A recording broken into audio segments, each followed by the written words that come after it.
정의당의 이정미 대표 오늘 기자회견을 열고 정의당 내의 성폭력 사건 자진 공개했습니다. 피해자들에게 기다리게 해서 미안하다 이런 사과와 함께 이 정치권 내 성폭력 근절 필요성을 언급했는데요. 공당의 대표가 이 당내의 성폭력 사건 공개하고 사과한 기자회견 아마 처음이 아닐까 싶은데 이정미 대표 직접 연결해 봅니다. 안녕하세요. 네, 안녕하세요. 예, 이게 시작은 작년 10월 발생한 일이라면서요? 네. 오늘 제가 기자회견을 했던 것은 그 작년 10월에 있었던 어떤 특정한 사건을 말씀을 드리기 위한 것은 아니었고요. 예. 그 정당 안에서 우리가 여러 가지 당규상 그 성폭력 피해를 예방하거나 발생했을 때 처리할 수 있는 규정도 있고 또 당내 성폭력 예방을 위한 의무교육 등이 진행되고 있지만 진보정당 안에서조차도 이러한 일들이 계속적으로 일어나고 있다. 그래서 이런 문제들에 대한 자기 고백과 성찰 이것이 필요하다라는 취지에서 오늘 기자회견을 하게 된 것입니다. 근데 아무튼 기자회견 하시면서 당직자의 직무정지 결정한 걸 먼저 밝히셨잖아요. 네네. 그러니까 그건 어떤 케이스입니까? 작년에 우리 당 안에서 상당한 그 언어폭력 을 행사했던 성폭력 사건이 있었습니다. 예. 그래서 당시에 그 성폭력 가해자인 전국위원을 당에서 그 당기위원회를 통해서 제명하는 사건이 있었는데요. 예. 이게 단순히 그 가해자 한 명의 문제로 끝난 것이 아니라 그 주변에 있는 분들이 피해자를 고려하고 더 이상의 그 가해가 확산되지 않도록 노력해야 될 의무가 있지 않습니까? 그런데 또 다른 전국위원회에 의해서 2차적인 정신적 피해를 주는 이런 일들이 벌어졌다는 것을 확인하게 되었습니다. 아하. 그래서 2차 가해의 전반적인 그 상황들은 당의 그 윤리심판위원회와 같은 역할을 하는 단기위원회 안에서 조사를 해야 하지만 당으로서 그 주요한 당직을 맡고 있는 사람으로 인하여 이런 피해가 또 발생했기 때문에 당 대표가 취할 수 있는 적극적인 조치로서 직무정지를 오늘 결정을 하게 된 것입니다. 네. 그러니까 작년 10월에 가해자는 이미 징계가 됐지만 2차 가해가 있었다는 얘기죠. 네네. 그 2차 가해를 확인하고 오늘 조치를 취했다 이 말씀인 거고요. 네. 그 2차 가해라고 하는 명백한 그 규정은 사실은 당의 윤리심판기구에서 그것을 규정하게 되고 거기에 따른 징계를 내리게 됩니다.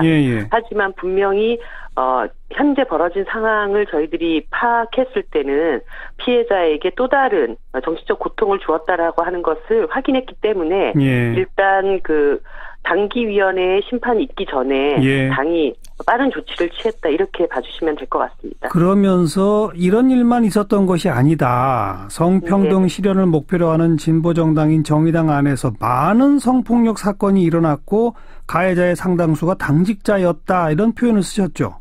네네 그렇습니다. 많은 성폭력 사건? 도대체 얼마나 많다는 얘기입니까? 제가 파악하고 있는 사건들 몇 가지를 오늘 말씀을 드렸고요. 당직자가 그 회식 자리에서 여성 당원에게 성희롱적인 어떤 발언을 했다든가, 그리고 어떤 특정한 부문위원장이 소속되어 있는 여성 당원에게 스토킹을 했다던가, 이것은 제가 이제 확인되어져 있는 사항이고, 아마도 이 이외에도 우리 당 안에서 말 못하고 아직 그 자신이 피해를 입었다라고 얘기하지 못하는 또 다른 제2제3의 피해자가 있을 수도 있다.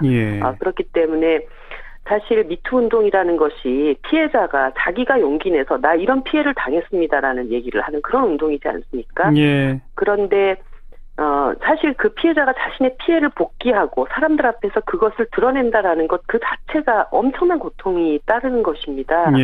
그런데 그분들에게 또다시 더 용기를 내셔서 더 얘기를 하십시오라고 하는 것이 과연 지금 시점에 정치인으로서 해야 할 얘기인가 그 고민을 하게 됐고요. 그래서 오히려 그 조직이나 단체 안에서 우리 조직과 단체 안에서는 그런 일이 있었는가 없었는가 이런 걸 더 살피고 들춰내고 이러는 일이 필요하다고 봤습니다. 그리고 아직 다 드러내지 않은 그런 피해자가 있다면 당의 대표로서 진심으로 사과를 드리고 싶어서 그런 말씀을 드리게 된 것입니다. 그 하나하나 이렇게 사실이 확인되면 당원 당규에 따라서 철저히 징계는 지금 다 하고 있다 이런 겁니까? 지금으로서는 다 제가 확인되고 있는 사항들은 그런 절차를 다 밟고 있습니다. 그러면서 또 지금 한국 정치에는 숨어있는 안태근이 없는가? 여의도야말로 성폭력이 가장 빈번한 곳으로 여성 정치인, 보좌인, 언론인에 가해지는 성폭력은 일상적이다. 이런 표현까지 쓰셨는데 정말 그렇습니까? 네. 정치권이 그래요? 그것은 각자 정당들이나 언론기관이나 이런 의원님들은 의원님들대로 자신의 의원실 안에서 벌어지는 일들이나 이런 것들에 대해서 면밀히 살펴보고 성찰하셔야 될 부분이라고 저는 봅니다. 제가 건네 들은 이야기들로도 뭐 상당 부분 이런 일들이 비일비재하다는 것을 알고 있고요. 이번에 서검수 사건이 터지고 난 다음에 의원실 각 보좌관들이 서로 소통하는 SNS 상에서도 왜 이런 문제에 목소리를 높이면서 정작 우리 내부에 있는 문제에 대해서는 아무도 얘기하지 않는가 이런 이야기를 하는 여성 보좌관들도 저는 상당히 있는 것으로 알고 있습니다. 그렇기 때문에 지금은 이것이 무슨 어떤 검찰 내부의 개혁을 왜 안 하냐, 어떤 당에서는 왜 그런 성폭력 문제에 대해서 눈 감냐 이렇게 남 탓을 하기보다는 자기가 소속되어 있는 곳, 자기가 몸담고 있는 조직 안에서 책임 있는 위치에 있는 분이 우리 안의 문제를 내가 덮으려고 하거나 해결하지 않으려고 하지는 않았는가. 이런 성찰을 하는 것이 훨씬 더 중요하다는 그 강조를 드리고 싶었습니다. 그러니까 여의도 정치권은 그런 피해를 당한 사람들이 유별나게 내가 이런 피해를 당했다라고 하소연하기 어려운 구조입니까? 이 모든 성폭력, 특히 성희롱의 문제는 권력관계 안에서 이루어집니다. 그럴 때 사실 이 정치권이라는 것은 권력의 정점에 있지 않습니까? 어떤 때는 여성 기자가 의원으로부터 막말이나 반말, 하대하는 이야기 이런 걸 들어도 쉽사리 그것에 대해서 문제 제기를 하거나 이렇게 굉장히 어려운 곳입니다. 그런 측면에서 이 여의도가 어떤 권력관계 정점에 있기 때문에 훨씬 더 그 문제에 대해서 투철해야 된다라고 하는 그런 점을 강조를 드린 것입니다. 서지현 검사도 검찰에 잘 나가는 고위 간부들 나는 이쯤 해도 괜찮아라는 인식을 갖고 있는 것 같다 이런 식의 증언도 하지 않았습니까? 네. 사실 고위 검찰보다 정치인들은 더 권력이 세니까 정치인들이 그런 행동을 보이는 경우들이 있더라 이런 얘기인 거죠? 네, 그럴 뿐만 아니라 사실 이제 정당들은 다 유권자들의 표심을 가장 중요하게 여깁니다. 그렇기 때문에 내부의 치부를 드러내는 것에 대해서 상당한 두려움을 가질 수밖에 없습니다. 감추려고 하고. 네. 그렇기 때문에 피해자의 고통을 우선하다기보다는 조직을 외부적으로 어떻게 잘 보일 것인가 이런 것을 더 신경을 쓰기 때문에 오히려 그 피해가 가중되는 경우들이 더 많이 있다고 생각을 합니다. 네. 기자회견 하는 도중에 대표님이 울컥 눈물을 보이셨잖아요. 왜 그러셨어요? 사실은 이제 오늘 기자회견을 하면서 심적으로 굉장히 많이 힘들었습니다. 그동안 아직까지 피해 문제, 미투 운동이 막 벌어지면서, 여성들이 용기를 내고 있다, 이런 게 박수를 치시는 분들도 많이 있지만, 그 이야기 자체를 하는 것, 그 자체가 고통스러운, 피해자들도 상당히 있을 것이고, 그분들을 정치가 제대로 보호하지 못했다라고 하는 것에 대한 자책감도 상당히 있었습니다. 그리고, 제가 그동안 소홀한 것이 있어서 혹시라도 더 고통받고 상처 입었던 분들은 없었을까 이런 여러 가지 감정들이 좀 떠올랐습니다. 이정미 대표도 정치하시면서 성희롱 피해를 입은 적이 있으시다면서요?